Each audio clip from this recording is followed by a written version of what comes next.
আরে এখানে এত মজা সুগন্ধি কোথায় থেকে আসতেছে? এক কাজ করি, এই ভাইটাকে জিজ্ঞাসা করে দেখি।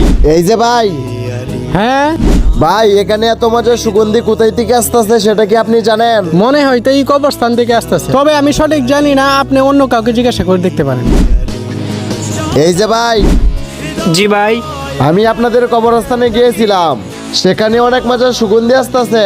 ওইটা কেন আসতেছে এটা কি আপনি জানেন? ও, এই সুগন্ধি তো হাকিম ভাইয়ের কবরস্থান থেকে আসতেছে। ও, হাকিম ভাইয়ের কবরস্থান থেকে? তো তিনি কি এমন কাজ করতো যার কারণে তার কবরস্থান থেকে সুগন্ধি আসতেছে সেটি কি আপনি জানেন? তা তো আমি সঠিক করে বলতে পারি না, আপনি এক কাজ করেন, অন্য কাউকে জিজ্ঞাসা করে দেখেন।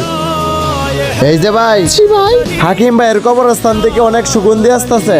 তিনি কি এমন আমল করতো যার কারণে তার কবরস্থান থেকে সুগন্ধি আসতেছে সেটি কি আপনি জানেন? আরে আপনি আমলের কথা বলতেছেন, উনি তো কোনো আমলই করতো না। তিনি তো সারা দিন রাত নেশা পানির মধ্যে ডুবে থাকতো, আর এই নেশা পানির কারণে মানুষ তার কাছেই আসতো না। আর তিনি এত পরিমাণে নেশা করতো যে বেশিরভাগ সময় রাস্তাঘাটে পড়ে থাকতো।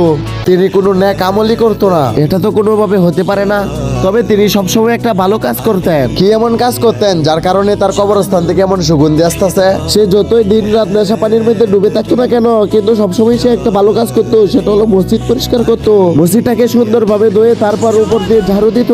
আর এই একটা কারণেই হয়তো আল্লাহ তাকে জান্নাত দিয়ে দিয়েছে। আর বন্ধুরা, এই থেকে আমাদের শিক্ষা নেওয়া উচিত, আমরা যত খারাপ কাজই করি না কেন সবসময় মাথায় রাখতে হবে একটা না একটা ভালো কাজ করব, কারণ মাঝে মাঝে অল্প আমলেই নাজাতের জন্য যথেষ্ট হয়ে যায়।